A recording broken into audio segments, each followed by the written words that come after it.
Good morning all of you. My name is Shivam Pandey. Today I come back with my new session.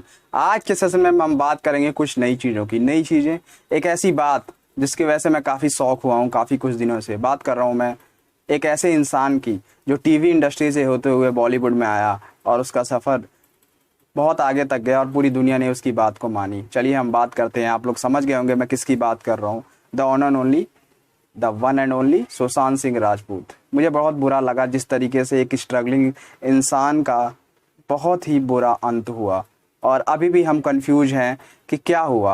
What is the real scenario, what was the real incidents which was happened on that night. हमें नहीं पता, किसी को नहीं पता, पूरी दुनिया को नहीं पता। बट कुछ लोग बोल रहे हैं ये सुसाइड है, कुछ लोग बोल रहे हैं ये मर्डर है। अब ये केस सीबीआई के हाथों में, हमें पता चल जाएगा कि रियल कल्प्रिट जो हो, मैं चाहता हूँ वो जेल के पीछे, सलाखों के पीछे जाए। ये कहानी है एक स्ट्रगल की।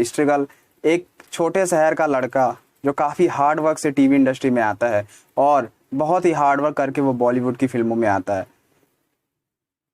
एक हार्ड वर्किंग इंसान की कहानी कि किस तरीके से एक लड़का बहुत ही छोटे शहर, पटना जैसे शहर से आके बॉलीवुड पे राज करता है। वो बॉलीवुड जो नेपोटिज्म और बड़े बड़े लोगों के बीच में फंसा हुआ है। एक टीवी इंडस्ट्री से हार्ड वर्क करते हुए एक लड़का बॉलीवुड तक जाता है और कई लोगों को ये बात पसंद नहीं आती है। लेकिन जब भी एक छोटे शहर का आदमी आता है ना, तो वो तहलका मचा देता है। क्यों? क्योंकि उसके अंदर सबसे बड़ी चीज़ होती है पैसन। किसी भी काम को आप करें उसमें आप अपना 100% दें। वैसे थे सुशांत सिंह राजपूत। आप उन्हें MS धोनी से लेकर बड़ी बड़ी फिल्मों में देख सकते हैं। उनका एक अलग, हर चीज़ का हर अलग तरीका था सोचने का। दिल्ली यूनिवर्सिटी से DTU से ग्रेजुएशन की डिग्री लेने के बाद वो मुंबई पहुंचते हैं। ऑल इंडिया AI रैंक्स में 6 रैंक उनकी आती है और दिल्ली DTU कॉलेज से उनका ग्रेजुएशन लगभग हम कंप्लीट बोलते हैं, क्योंकि बाद में उन्हें वो डिग्री मिल गई थी। वो इनकम्प्लीट छोड़ के गए थे बट उनको कंप्लीट मिल गई थी। तो ये कहानी थी सुशांत सिंह राजपूत की। एक हार्डवर्क, एक डिटर्मिनेशन, एक पैसन। लेकिन मुझे बहुत बुरा लगता है कि जब लोग अप्रिसिएट नहीं करते, जब लोगों को इनसिक्योरिटी होती है लोगों से। क्यों होती है? अगर कोई इंसान छोटे शहर से आता है तो क्या उसे जीने का हक नहीं है? क्या वो इस बॉलीवुड में या किसी भी फील्ड में वो जाना चाहता है, वो जा नहीं सकता? ये बात लोगों को पसंद क्यों नहीं आती? अगर वो टैलेंटेड है, अगर वो हार्ड वर्किंग है, तो वो क्यों ना जाए? सबसे बड़ी बात है। बट जिस तरीके से सुशांत के साथ सारी चीज़ें हुई वो देख के मुझे तो अब खुद बहुत डर लगने लगा है कि छोटे शहरों से आने वाले लोगों का क्या होगा। आने वाले टाइम पे ये लोग क्या करेंगे? बड़े बड़े लोग, बड़े बड़े फिल्म स्टार, बड़े बड़े पॉलिटिशियन, बड़े बड़े, जो ये पूरा नेक्सस बन गया है बड़े बड़े करप्ट लोगों का, जो कभी भी टैलेंट को आगे नहीं बढ़ने देते। किसी भी फील्ड में आप देख सकते हैं सुशांत जैसे लोगों का यही हाल होता है। उन्हें सब लोग बायकॉट करते हैं। क्यों? क्योंकि उनको अंदर टैलेंट होता है। क्यों? क्योंकि वो बड़े बड़े तख्त को हिला सकते हैं। तो ये चीज़, लेकिन मैं तब भी कहूँगा कि आप अपने जुनून को मत छोड़िए, अपने पैसन को मत छोड़िए, क्योंकि कहीं ना कहीं थोड़ी इंसानियत तो बची हुई है, तभी ये दुनिया बैलेंस है। अदरवाइज ये कब की ख़त्म हो गई होती। तो सुशांत के साथ जो कुछ भी हुआ वो देख के और सुन के मैं अभी तक शॉक हूँ। मुझे विश्वास नहीं होता कि क्यों कोई इंसान किसी के साथ ऐसा कर सकता है और उसे करके क्या मिलेगा। आई होप कि जो कल्प्रिट है उनको सजा हो। बट सुशांत की कहानी हमें हमेशा प्रेरित करेगी। वो दिखाएगी कि आप अपने जुनून से, अपने हार्डवर्क से, आप नो मैटर कहीं के भी हों, आप पटना से हो, मुंबई से हो, रांची से हो, कहीं से भी हो, आप अपने हार्डवर्क से कहीं भी पहुंच सकते हैं। वो आप अपने एक अलग मुकाम बना सकते हैं।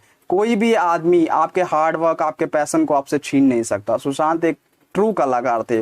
उनको दुनिया हमेशा एक पैशनेबल कलाकार की तरह याद करेगी जो पूरी दुनिया को इंस्पायर कर गए। सुशांत, आप जहाँ कहीं भी हों, मैं उम्मीद करता हूँ कि भगवान आपको अपने चरणों में जगह दें और आप हमेशा एक रोल मॉडल रहे हुए छोटे शहरों से आने वाले लड़कों के लिए, ना केवल उनके लिए बल्कि बड़े बड़े लोगों के लिए जो सपने देखते हैं और उन सपनों को पूरा करने में यकीन करते हैं। सुशांत, आपका इस तरह जाना हमें बहुत ही दुखी और बहुत ही आकस्मिक एक शॉक दे के चला गया। मैं अभी भी कहना चाहता हूं कि जो लोग इसमें हैं, CBI इन्वेस्टिगेशन कर रही है, वो उनका बचना मुश्किल है। लेकिन जिस तरीके से 2 स्टेट्स की पुलिस आपस में भिड़ी, स्टेटहुड हमारे देश में क्यों आ रहा है? जो काम अंग्रेजों ने किया था, डिवाइड किया था, हमें डिवाइड करके राज कर दिया था, वो अब ये बड़े बड़े पॉलिटिशियन कर रहे हैं, हमें डिवाइड कर रहे हैं। हमें डिवाइड नहीं होना। ये स्टेटहुड क्या होता है? हम एज ए इंडियन है, हम मुंबई या कहीं के भी हों, हम अलग अलग स्टेटहुड में डिवाइड हमें नहीं होना है। तो बस मैं आप लोगों से उम्मीद करता हूं कि आप कभी भी किसी टैलेंट को दबाइए मत। हाँ, मैं जानता हूं कि हर आदमी को आप सही नहीं कर सकते और सबको आप सही कर भी नहीं सकते, क्योंकि लोग अपने तो मेरा यही कहना है कि आप हम लोग सबको सुधार नहीं सकते, बट अपने एंड से अगर हम सही रहेंगे, अगर हम किसी के अगर कोई टैलेंटेड आदमी है उसे दबाएंगे नहीं, उसे अप्रिसिएट करेंगे, अगर कोई हार्ड वर्किंग है, कोई पैशनेबल है, हम उसे रोकेंगे नहीं, तो ये दुनिया बहुत सही हो जाएगी। हम अगर अपने एंड से ही सही करने लगे, हम अपने जगह से किसी के ऊपर जाति ना करें, अपने एंड से जितना हो सकता है हम सही करें, तब ये दुनिया रहने लायक रहेगी और ये बैलेंस रहेगा। हम कभी डिवाइड मत हो स्टेटहुड में अलग अलग। कभी भी हम किसी टैलेंटेड आदमी को देखें तो हम जले ना, हम उसको अप्रिसिएट करें, हम उसके हार्ड वर्क को देखें और हम उसे सलाम करें। ये रियल टैलेंट को हम 130 करोड़ युवा आबादी वाले देश में अगर टैलेंट को मौका नहीं मिलेगा, अगर उन्हें सही अप्रिसिएशन नहीं मिलेगा, तो यूथ कहाँ जाएगा। और सुशांत जैसे लोग जो एक यूथ के नहीं, ये एक ओवरऑल सबके रोल मॉडल थे। सुशांत का जाना हमें बिल्कुल ही एकदम अटपटा सा कर गया। अभी भी हम इस शौक में है कि क्या ये मर्डर है, क्या ये सुसाइड है, ये और क्या है, ये तो कल को पता चलेगा। मुझे नहीं पता कि कौन से लोग हैं, मैं किसी का नाम भी नहीं लेना चाहता, कौन इन्वॉल्व है कौन नहीं, वो तो कल को पता ही चलेगा। बट मेरा यही मानना है कि चलिए हम एक नई शुरुआत करते हैं। सुशांत को एक सच्ची श्रद्धांजलि यही होगी कि हम अपने एंड से अब किसी भी टैलेंटेड आदमी को दबाए ना, किसी को का करियर बर्बाद ना करें और किसी के पीछे हाथ धोके ना पड़े। हम केवल सपोर्ट करें, हम डिवाइड ना करें लोगों में, हम लोगों में डिवाइड ना करें। एज अ इंडियन हम एक दूसरे की हेल्प करेंगे, तभी हमारा देश आगे बढ़ सकता है। मेरा यही मानना है। सुशांत, आप जहाँ कहीं भी हो, भगवान आपको अपने चरणों में जगह दे। आप हमेशा एक रोल मॉडल थे और हैं और रहेंगे। छोटे शहर के लड़के किस तरीके से दुनिया को अपने कदमों में झुका सकते हैं, इसका जीता जागता उदाहरण आप देके चले गए। आप जहाँ कहीं भी हो, मैं आपको अपनी श्रद्धांजलि देता हूँ। Rest in peace Sushant. But आपकी वजह से एक चेंज आना चाहिए।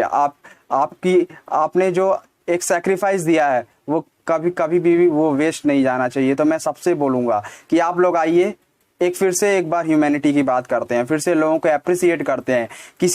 कोई अगर अच्छा आदमी है तो उसे हम उसको आगे बढ़ाने में मदद करें, ना कि पीछे करें टांग, उसमें कुछ नहीं बचा हुआ। तो यही मेरा कहना था आज के वीडियो में। That's all for today. Please like and subscribe my channel. ये चैनल आप लोगों के लिए बनाया गया। अगर आप लोग सपोर्ट करेंगे तो ये काफ़ी आगे जाएगा। तो प्लीज़ आप लोग सपोर्ट कीजिए, इस चैनल के साथ जुड़े रहिए, लाइक कीजिए, कमेंट कीजिए, सब्सक्राइब कीजिए और शेयर कीजिए। That's all for today. Thank you so much.